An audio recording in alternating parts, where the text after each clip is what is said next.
Hello friends, welcome to engineering express. आज हमारी series operating system की यूनिट 2 कॉन्करेंट प्रोसेसेस को हम स्टार्ट करने जा रहे हैं। यूनिट 1 इंट्रोडक्शन को हमने हमारे प्रीवियस लेक्चर्स में बहुत अच्छे से डिस्कस किया था, बहुत अच्छे से हमने इसको कंप्लीट किया है। आप जाके प्लेलिस्ट चेक कर सकते हैं हमारे चैनल पे।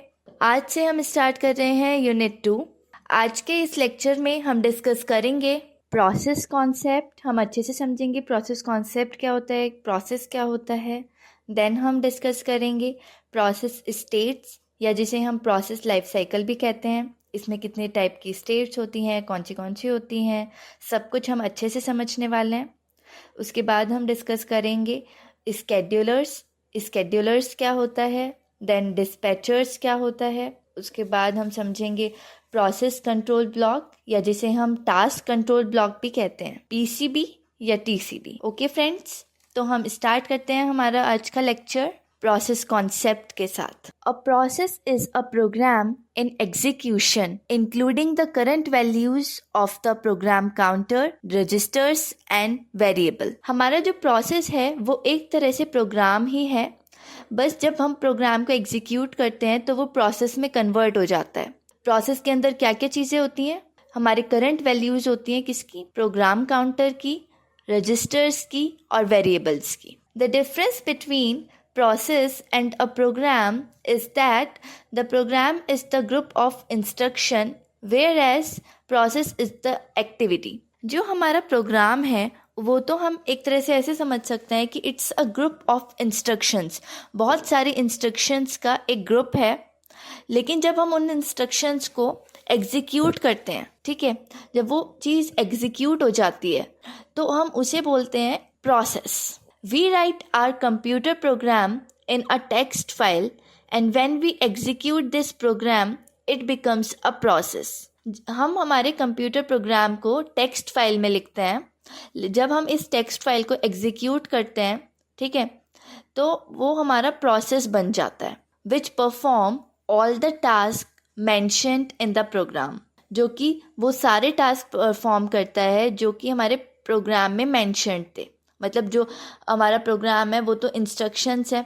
अब इंस्ट्रक्शंस को जब हम फॉलो कर लेंगे, ठीक है, उन्हें एग्जीक्यूट कर लेंगे तो वो हो जाएगा हमारा process. When a program is loaded into the memory it becomes process. जब हमारा प्रोग्राम को मेमोरी में लोड करवा देते हैं, ठीक है, स्टोर करवा देते हैं एक तरह से, तो वो हमारा प्रोसेस बन जाता है। It can B divided into 4 sections, stack, heap, text and data. हमारा जो प्रोसेस है उसको हम 4 सेक्शंस में डिवाइड करते हैं, stack, heap, text and data. Imagine you are baking a cake, the recipe is the program and you are actually mixing ingredients and baking, that's the process. अब हम एक एग्जाम्पल से समझते हैं। जैसे कि आप जब हम केक को बेक कर रहे हो तो उसकी रेसिपी, केक को बनाने की रेसिपी तो हमारी प्रोग्राम कहलाती है, और जब आप एक्चुअल में काम स्टार्ट करते हो, इंग्रेडिएंट्स को मिक्स करते हो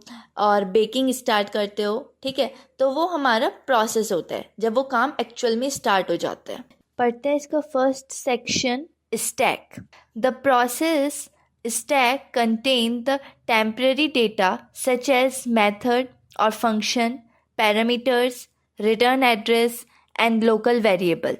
हम इस सेक्शन में जो प्रोसेस है वो अपना टेम्पररी डेटा स्टोर करके रखता है, ठीक है, जैसे कि मेथड, फंक्शन का नेम, पैरामीटर्स, ठीक है। रिटर्न एड्रेस क्या होता है, जब वो रिटर्न होगा तो वो किस एड्रेस पे जाके मेमोरी में स्टोर होगा, तो वो एड्रेस।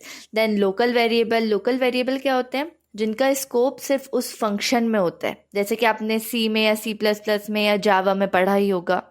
देन हम चलते हैं इसके नेक्स्ट सेक्शन पे, जो कि है heap. This is dynamically allocated memory to a process during its run time. This section is used to provide dynamic memory whenever memory is required by the program during run time. जब भी run time पे program को need होती है, process को need होती है memory की, तो ये क्या करता है, ये सेक्शन डायनेमिक मेमोरी उसको अलोकेट करता है, ठीक। Now next section is data section. This section contains the global variable and static local variable. इस सेक्शन में क्या क्या होता है, हमारे ग्लोबल वेरिएबल्स होते हैं जिनको कोई भी एक्सेस कर सकता है किसी भी फंक्शन में से, और स्टैटिक लोकल वेरिएबल होते हैं जो किसी एक ही फंक्शन का पार्ट होते हैं। द नेक्स्ट सेक्शन है text section. This includes the current activity represented by the value of program counters and content of the processors register.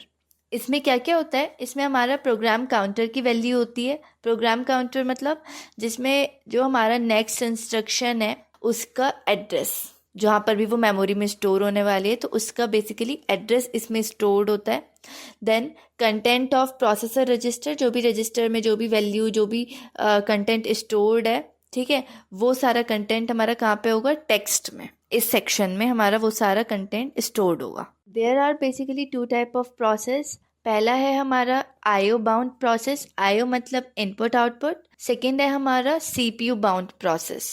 अब देखते हैं आईओ बाउंड प्रोसेस क्या होता है। It spends more time in doing IO then computation. अब ये वाला जो प्रोसेस है वो ज़्यादा टाइम किसको देता है, इनपुट आउटपुट को, in comparison to the actual computation. Computation मतलब आप कैलकुलेशन से समझ सकते हैं, मतलब एक्चुअल कैलकुलेशन से ज़्यादा इनपुट आउटपुट फंक्शंस पे वो ज़्यादा टाइम दे रहा है। देन सीपीयू बाउंड प्रोसेस कौन से होता है, which spend more time in doing computation than IO. तो वो इनपुट आउटपुट पे ज़्यादा टाइम नहीं देते हैं, वो एक्चुअल कंप्यूटेशन एक्चुअल कैलकुलेशन में ज़्यादा टाइम देते हैं। अब हम समझते हैं प्रोसेस स्टेट्स, या फिर जिसे हम कहते हैं प्रोसेस लाइफ साइकिल। अब इसको हम इस डायग्राम से समझते हैं। पहले ये टॉपिक बहुत इम्पॉर्टेंट है, प्लीज़ इसको आप बहुत ध्यान से समझिएगा फ्रेंड्स। पहला स्टेट है हमारा न्यू। अब न्यू स्टेट में क्या हो रहा है, जो प्रोग्राम है वो सेकेंडरी मेमोरी में प्रेजेंट है बेसिकली। अब जो ऑपरेटिंग सिस्टम है जब वो उसे लोड कराएगा, ठीक है, तब वो प्रोसेस में कन्वर्ट हो जाएगा जब वो उसे मेन मेमोरी में लोड करा देगा, ठीक। तो अब न्यू स्टेट में क्या हो रहा है, एक तरह से आप सिंपली आप कहें तो आप ऐसा समझ सकते हैं कि जो प्रोसेस है वो हमारा क्रिएट हो रहा है इस स्टेट में। अब ऑपरेटिंग सिस्टम ने न्यू स्टेट से उसे पिक करा और वो कहाँ ले गया, इसे रेडी स्टेट में। अब हमारा जो प्रोसेस है वो रेडी स्टेट में है, ठीक है, मेन मेमोरी में है। आप रेडी स्टेट को ऐसा समझ सकते हैं कि एक तरह से ये क्यू है कि एक एक हमारा जो प्रोसेस है वो आता जाएगा और यहाँ पर स्टोर होता जाएगा। पर जैसा कि फ्रेंड्स आपको पता है जो मेन मेमोरी है उसका साइज़ बहुत स्मॉल होता है as compare to secondary memory, ठीक है। तो जो मेन मेमोरी है उसमें सारे प्रोसेस एक टाइम पे स्टोर नहीं हो सकते। अब ऐसी कंडीशन भी आएगी कि जब वो फुल हो जाएगा तो जो न्यू प्रोसेस है जो कि ऑपरेटिंग सिस्टम उसको पिक करके लेकर आ रहा है, ठीक है, सेकेंडरी मेमोरी से, तो अब उस केस में क्या होगा, उस केस में ये एक वर्चुअल मेमोरी का यूज़ करता है जिसका नेम है हमारा सस्पेंडेड रेडी। मतलब एक और स्टेट है जिसे आप एक तरह से ऐसा समझ सकते हैं जो वर्चुअल मेमोरी का काम करता है, क्योंकि मेन मेमोरी में उतनी स्पेस नहीं है तो सारे प्रोसेस मेन मेमोरी में नहीं रह सकते। तो जो प्रोसेस नीडेड हैं, जो करंटली वर्किंग है, ठीक है, सिर्फ वो मेन मेमोरी में रहेंगे, बाकी जो बाद में यूज होने वाले हैं उनको वो सस्पेंडेड रेडी इस स्टेट में रखता है। तो जो एक्टिवेट है, ठीक है, जिनको सीपीयू मतलब सीपीयू को जिनकी नीड है तो वो हमारे मेन मेमोरी में रहेंगे, रेडी स्टेट में रहेंगे, और बाकी जिसको बाद में यूज करेगा सीपीयू वो सस्पेंड हो जाएंगे और कहाँ चले जाएंगे, सस्पेंड रेडी में। अब सीपीयू जो है वो रेडी स्टेट से प्रोसेस को लेता है और कहाँ पे उसे लेके जाता है, रनिंग स्टेट में। अब वो प्रोसेस को रन कराता है। लेकिन बहुत बार ऐसा होता है कि हमारा कोई एरर आ गया, टाइम आउट हो गया, या एक ऐसी कंडीशन आ गई कि सीपीयू को कोई और इमरजेंसी कॉल आ गई, ठीक है, तो वो ये काम रोकता है, ठीक है, इसको बोलते हैं कि टाइम आउट हो गया, इसके लिए थोड़ी देर के लिए पॉज करना पड़ेगा इसको। पहले जो इमरजेंसी काम आया है, जो एकदम से इमीडिएट कॉल आई है, उसको अटेंड करना पड़ेगा। तो वो प्रोसेस रनिंग स्टेट से वापस कहाँ चला जाएगा, रेडी स्टेट में। और उसके बाद डिस्पैचर की हेल्प से, डिस्पैच की हेल्प से वो कहाँ जाता है, दोबारा से रनिंग स्टेट में। अब रनिंग स्टेट से जो सीपीयू है वो कहाँ लेके जाएगा, उसको एग्जिट स्टेट में टर्मिनेट करा देगा। या तो अगर मतलब प्रोसेस को कोई और इनपुट की नीड नहीं है, डायरेक्ट उसको मतलब उसका काम हो गया, ठीक है, वो कंप्लीट हो गया, फिनिश हो गया, तो उसको क्या कराएगा, रिलीज कर देगा, उसको टर्मिनेट करा देगा, एग्जिट स्टेट में ले जाएगा। अदरवाइज अगर उसको कोई इनपुट फंक्शन की नीड है, कोई डेटा उसको लेना है डिस्क से, तो वो कहाँ पे लेके जाएगा उसको, ब्लॉक्ड स्टेट में, या ऐसे हम कह सकते हैं वेटिंग स्टेट में। तो वो उस प्रोसेस को वो रिलीज कर देगा थोड़ी देर के लिए और उसको कहाँ भेज देगा, ब्लॉक्ड स्टेट में। अब ब्लॉक्ड स्टेट में, वेटिंग स्टेट में जब उसका काम कंप्लीट हो गया, प्रोसेस का जो काम है वो खत्म हो गया, कंप्लीट हो गया, तो वो कहाँ चला जाएगा, वापस से रेडी स्टेट में। ठीक है, लेकिन अब ऐसा भी होता है कि जो वेटिंग स्टेट है वो भी तो मेन मेमोरी का ही पार्ट है। तो अब ऐसा भी हो सकता है कि जो हमारा वेटिंग स्टेट है वो फुल हो जाए और फिर भी कोई प्रोसेस आ रहा है उसमें। ठीक है, तो अब ऐसे कंडीशन में क्या होगा, वो प्रोसेस उसको थोड़ी देर के लिए भेज देगा दूसरे स्टेट में जो कि सस्पेंडेड ब्लॉक्ड। जैसा कि सस्पेंडेड रेडी था, इसका भी सेम वर्क है सस्पेंडेड ब्लॉक्ड का। अब सस्पेंडेड ब्लॉक में क्या होता है कि अब वो थोड़ी देर के लिए सस्पेंडेड ब्लॉक्ड में रहेंगे प्रोसेस। अब सस्पेंडेड ब्लॉक में वो अपना काम करते रहेंगे जो वो कर रहे हैं, लाइक किसी डिस्क से डेटा लेना है, कोई इनपुट चाहिए। तो अगर उनका सस्पेंडेड ब्लॉक में वर्क कंप्लीट हो गया लेकिन फिर भी जो हमारा ब्लॉक्ड स्टेट है, वेटिंग स्टेट है, वो फुल है, तो वो डायरेक्टली कहाँ चले जाएंगे, सस्पेंडेड रेडी में, क्योंकि उनको बेसिकली जाना कहाँ है, रेडी स्टेट में तो जाना है। तो अब वो सस्पेंडेड रेडी में जाएंगे क्योंकि सस्पेंडेड रेडी भी सेकेंडरी मेमोरी में ही है। अब सस्पेंडेड रेडी के थ्रू वो कहाँ जाएंगे, रेडी स्टेट, और फिर डिस्पैचर के हेल्प से दोबारा से रनिंग स्टेट में जाएंगे एंड देन एक्सिट। तो इस तरीके से ये सारे स्टेट्स वर्क करते हैं। अब इनकी थ्योरी से हम समझ लेते हैं इनको एक एक करके। अब पहला था हमारा न्यू स्टेट। अब this is like when you wake up and you are just starting your day. अब एक एग्जांपल से इसको समझते हैं। ये ऐसा स्टेट है जब आप उठे, ठीक है, आप सो के उठे और आप अपना डे स्टार्ट कर रहे हो, तो the process is being created. Now second is ready state. Now you are all set and ready to go. अब आप पूरी तरीके से रेडी हो जाने के लिए, ठीक है, अब आप उठ गए, आप रेडी हो जाने के लिए। तो the process is loaded into main memory and waiting for the CPU to pick it up and run it. तो जो प्रोसेस है वो लोड हो जाता है। इस स्टेट में क्या हो रहा है, जो प्रोसेस है वो लोड हो रहा है मेन मेमोरी में और सीपीयू का वेट कर रहा है कि कब सीपीयू उसको पिक करेगा और रन कराएगा। देन नेक्स्ट है हमारा running state. This is when you are active and doing things.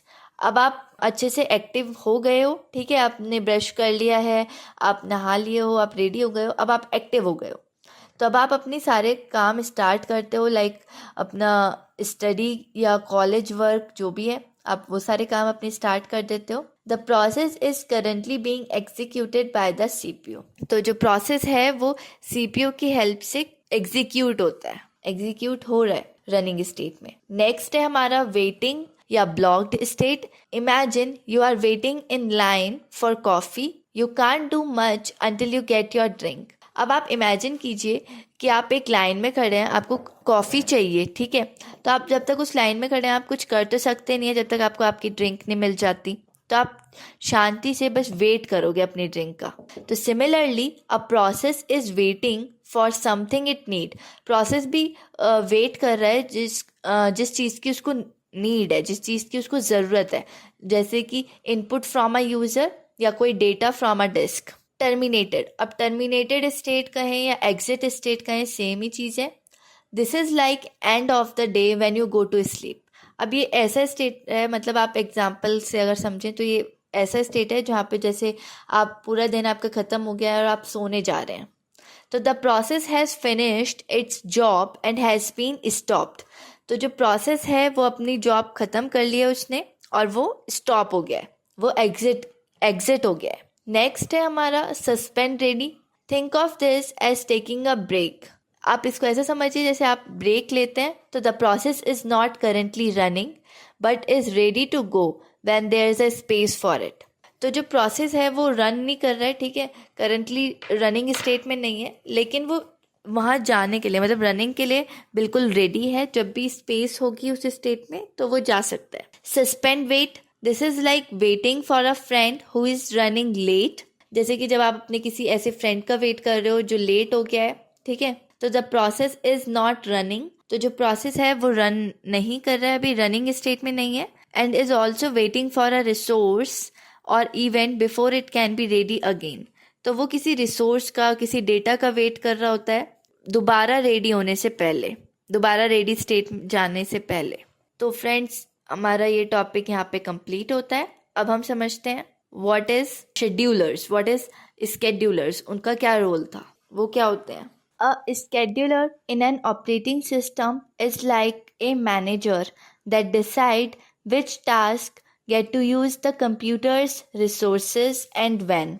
Basically ये डिसाइड करता है कि कौन से प्रोसेस को रनिंग स्टेट में लेके जाना है, ठीक है, कौन से प्रोसेस को हम मेन मेमोरी में लेके जाने वाले हैं, कौन से प्रोसेस को ठीक है सीपीयू देना है, सीपीयू एलोकेट करना है, कंप्यूटर के रिसोर्सेज एलोकेट करने हैं, ठीक है। जो सारा मैनेज करने का काम है वो कौन कर रहा है, स्केड्यूलर। अब हमारा जो स्केड्यूलर है वो 3 टाइप्स का होता है, long term scheduler, short term scheduler and medium term scheduler. अब देखते हैं लॉन्ग टर्म स्केड्यूलर क्या होता है। This is the big picture planner, it select process from the secondary memory and place them in the ready queue in main memory. It control the degree of multi-programming, means the number of process in the ready state at any point in time. तो अब basically ये क्या कर रहा है, ये process को secondary memory से मेन मेमोरी में लोड करवा रहा है, ठीक है। और ये क्या डिसाइड कर सकता है, ये क्या कंट्रोल कर सकता है कि कितने प्रोसेस हमारे रेडी स्टेट में रहेंगे किसी एक पॉइंट ऑफ टाइम पे, किसी भी टाइम पे हमारे कितने प्रोसेस, कितने नंबर ऑफ प्रोसेस हमारे रेडी स्टेट में रहेंगे, वो कौन डिसाइड कर रहा है, long term scheduler, LTS। Then हमारा आता है short term scheduler, this is the day to day manager, it pick up one process from the ready queue and send it to the CPU for execution. अब ये क्या काम कर रहा है शॉर्ट टर्म स्केड्यूलर, ये एक तरह से हमारा डे टू डे मैनेजर है, ठीक है। अब ये एक प्रोसेस को पिक करेगा रेडी स्टेट में से और उसे कहाँ भेज देगा, CPU के पास for execution, basically running state में। तो it uses a scheduling algorithm to decide which process get to go next. तो अब ये डिसाइड करता है कि कौन सा प्रोसेस नेक्स्ट हमारा जाएगा रनिंग स्टेट में एग्जीक्यूशन के लिए। नेक्स्ट है हमारा medium term scheduler, this is the adjuster, it temporarily remove process from main memory and place them in the secondary memory। अब इसको हम स्वैपिंग भी कहते हैं, ठीक है। तो ये क्या काम करता है, ये टेम्पररी ये हमारे जो प्रोसेस है उसे मेन मेमोरी में से टेम्परली मतलब कुछ टाइम के लिए रिमूव कर देता है, ठीक है, और उसे कहाँ पे स्टोर करवा देता है, सेकेंडरी मेमोरी में। जब वो मतलब एक तरह से जैसे हम देख रहे थे suspended ready state, suspended wait state, उसमें कुछ प्रोसेस हमारा स्टोर हो जाते हैं, तो उनको कौन करा रहा है, मीडियम टर्म स्केड्यूलर, वहाँ पे कौन वर्क कर रहा है, MTS। अब हम देखते हैं हमारा next topic, what is dispatcher. Dispatcher is the module that gives control of the CPU to the process selected by short term scheduler. Dispatcher क्या काम कर रहा है, ये CPU का कंट्रोल देता है किसको, प्रोसेस को, जो कौन सेलेक्ट करता है कि कौन से प्रोसेस को मिलेगा, शॉर्ट टर्म स्केड्यूलर। जिस प्रोसेस को शॉर्ट टर्म स्केड्यूलर सेलेक्ट करता है, डिस्पैचर उसको CPU का कंट्रोल देता है। Think of a dispatcher as a traffic controller for the computer's processes. When a process is ready to run, the dispatcher is like the person who says, "Okay, your turn to use the CPU." आप dispatcher को एक traffic controller की तरह समझ सकते हैं जो हमारे कंप्यूटर के प्रोसेस को कंट्रोल करता है, मैनेज करता है। जब एक प्रोसेस हमारा रेडी हो जाता है रन के लिए, मतलब एग्जीक्यूट होने के लिए, तो जो डिस्पैचर है वो क्या कहता है उसको, वो एक ऐसा पर्सन है जो क्या बोलता है, okay your turn to use the CPU, अब आपकी टर्न है CPU यूज करने की। अब हम देखते हैं कुछ स्टेप्स जो हमारा जो डिस्पैचर है वो फॉलो करता है। पहला है हमारा context switching. It's like when you are playing a video game and need to switch from one character to another, the dispatcher switches the CPU from current process to the next one that needs to run. जैसे कि आप जब हमारा video game खेलते हो, ठीक है, तो आपको एक करेक्टर से दूसरे करेक्टर पे स्विच करना होता है। उसी तरीके से डिस्पैचर जो है वो स्विच करता है CPU को करंट प्रोसेस से नेक्स्ट प्रोसेस पे, जिसको भी एग्जीक्यूट करना है उस प्रोसेस पे लेके जाता है, उस प्रोसेस पे स्विच कराता है CPU को, कौन, डिस्पैचर। नेक्स्ट है switching to user mode. After context switching, the dispatcher changes the mode of operation from kernel mode to user mode, which is necessary for executing user application. Context switching करने के बाद जो हमारा dispatcher है वो क्या करता है, वो मोड ऑफ ऑपरेशन को चेंज कर देता है कर्नल मोड से यूज़र मोड में, ताकि जो यूज़र एप्लीकेशंस हैं वो इजीली एग्जीक्यूट हो जाएं. नेक्स्ट है jumping to the proper location. When you pause a game and come back to it, you start where you left off. ठीक है, आप वहीं से रिज्यूम करते हो उसको. जब भी आप गेम को पॉज करते हो, लाइक आपको कुछ काम आया तो आपने एकदम से गेम को पॉज करा और आप वहीं से उसे स्टार्ट करोगे, वहीं से उसे रिज्यूम करोगे, राइट. उसी तरीके से the dispatcher does this for process, making sure they start again from the right place. ठीक, तो वो डिस्पैचर प्रोग्राम को वापस से रीस्टार्ट करता है, मतलब उसे वापस से रेडी स्टेट से रनिंग स्टेट में लेके जाता है. The time it takes for the dispatcher to stop one process and start running another process is known as dispatcher latency. एक प्रोसेस को रोक के वो दूसरे प्रोसेस को रन करवाता है, उस जो टाइम उसे लगता है उस पूरे चीज़ में, ठीक है, उस पूरे प्रोसेस में, उसको बोलते हैं डिस्पैचर लेटेंसी. अब समझते हैं प्रोसेस कंट्रोल ब्लॉक, PCB, या फिर हम उसे कहते हैं task control block, TCB. A process control block contain information about the process. Process से रिलेटेड जो भी इंफॉर्मेशन आपको स्टोर करनी होती है, आपको चाहिए होती है, वो आप कहाँ पे स्टोर करके रखते हो? प्रोसेस कंट्रोल ब्लॉक में. A process control block is a data structure maintained by the operating system for every process. जो ऑपरेटिंग सिस्टम है वो हर प्रोसेस के लिए, हर एक प्रोसेस के लिए PCB को मेंटेन करके रखता है. ये एक तरह का डेटा स्ट्रक्चर होता है, मतलब हर प्रोसेस का अपना एक process ID, state, pointer, priority, program counter, CPU register, IO information, accounting information, etcetera. हर प्रोसेस के लिए ये सब अलग अलग मेंटेन करके रखता है. कहाँ पे?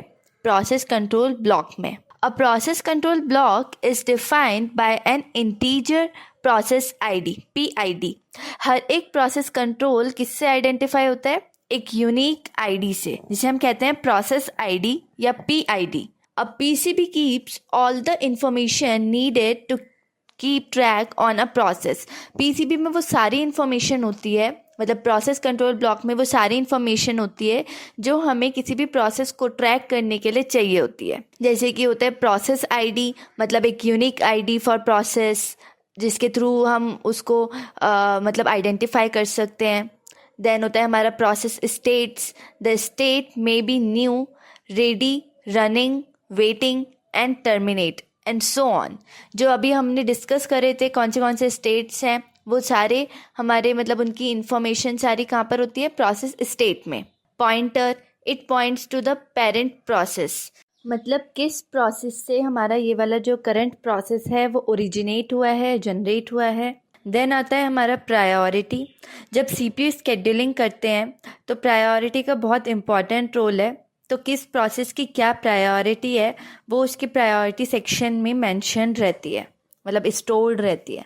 तो उसके अकॉर्डिंग ही CPU स्केड्यूलिंग होती है. उसके बाद आता है हमारा program counter. It indicates the address of the next instruction to be executed for this process. इस प्रोसेस में अब नेक्स्ट इंस्ट्रक्शन जो भी एग्जीक्यूट होने वाली है उसका एड्रेस हमारे प्रोग्राम काउंटर में स्टोर्ड रहता है. उसके बाद है CPU registers. CPU registers are used for storing data. जो रजिस्टर्स हैं उनको किस लिए यूज़ किया जाता है? For storing data. IO status information. This information include the list of IO devices allocated to a process and a list of open files and so on. अब इस सेक्शन में क्या क्या इन्फॉर्मेशन होती है कि हमारे कौन से इनपुट आउटपुट डिवाइसेस हमारे प्रोसेस को अलोकेटेड है, ठीक है, उनका एक्सेस हमारे प्रोसेस को दिया हुआ है या प्रोसेस में वो यूज़ हो रहे हैं. देन कौन सी फाइल्स हमारे प्रोसेस में यूज़ हो रही हैं और etcetera. Accounting information. This information include the amount of CPU used, the time limits, process number, like execution time and so on. तो इस तरह की सारी इन्फॉर्मेशन की मतलब कितना टाइम, कितना सीपीयू यूज हुआ, कितना एग्जीक्यूशन टाइम लगा, क्या टाइम लिमिट्स थी, प्रोसेस नंबर मतलब कितने प्रोसेस हमारे एग्जीक्यूट हो चुके हैं, वो सारी इन्फॉर्मेशन कहाँ पे होती है? एग्जीक्यूटिंग इन्फॉर्मेशन में। ओके, सो फ्रेंड्स, आज का हमारा ये लेक्चर यहीं पे कंप्लीट होता है। आप प्लीज़ अच्छे से नोट्स बनाइएगा खुद से इस लेक्चर के, और इस लेक्चर के ये वाले नोट्स आपको टेलीग्राम ग्रुप पे मिल जाएंगे। उसका लिंक हमारे डिस्क्रिप्शन बॉक्स में है। आपको आज के लेक्चर में कहीं पे कुछ भी प्रॉब्लम है तो आप कमेंट सेक्शन में पूछ सकते हैं। आपको लेक्चर अच्छा लगा हो तो please like, share and subscribe my channel for further videos. Thank you friends.